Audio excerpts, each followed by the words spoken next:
As Justice Brett Kavanaugh hears his first day of arguments in the nation's high court, speculation is swirling around how his tumultuous confirmation process will affect the midterms. One America's McCabe spoke with Steve Bannon and has more from Washington. What are the lessons learned from the Brett Kavanaugh fight?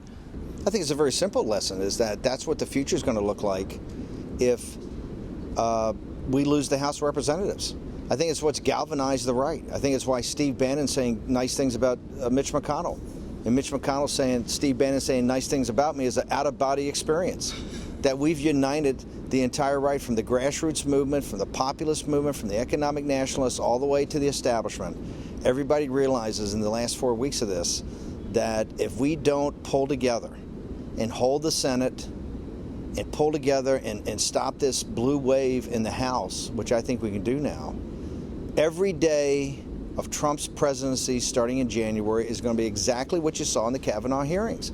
Every day is going to be Stalingrad. First of all, they're going to try to impeach President Trump. Not going to remove him from office. They're going to take the Mueller report. They're going to try to impeach President Trump, get a select committee, have hearings. They're going to impeach Brett Kavanaugh. And more importantly, even if those two projects don't go well, Jerry Nadler already told what the game was. He was on one of the networks over the weekend, said there are 52 investigations.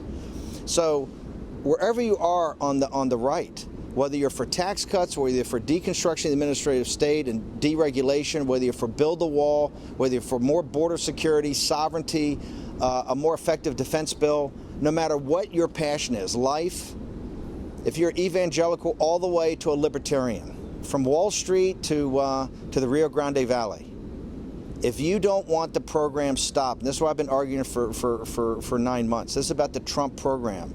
What you saw in the Kavanaugh hearings is what you're going to see every day of the week here in Washington, D.C. It's going to be these hearings.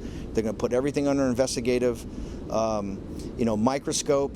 The White House, I think, is going to have a very tough time hiring people. The legal bills to the poor people in the White House are going to be astronomical. They're going to try to grind. Listen, it's perfectly rational. This is why the Time's Up movement, the Resistance, and Tom Steyer's Next Generation, those three groups have been walking districts in these congressional districts for so many months. They understand more than the Republican Party and the right understood that Donald Trump's a transformative president. He's an historic figure. They understand that he's going to be in their lives 30 years from now, right? And that's why they're out to stop him. So I think the Kavanaugh hearings was a dramatic way to try to show what a lot of people have been talking about, people have been writing about. I've been running around talking to people about it. It's one thing to talk to people about it, another thing to see it for hours and hours and hours on national TV. And the never-Trumpers are realizing that they won't be spared.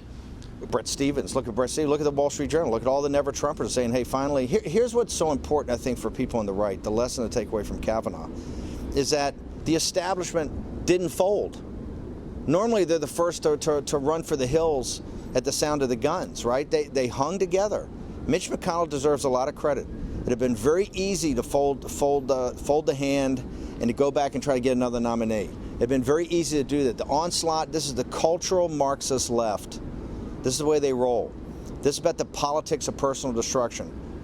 I'm not questioning, and I'm not talking about Dr. Ford's experience. I'm not talking about Dr. Ford's testimony or what happened to Dr. Ford.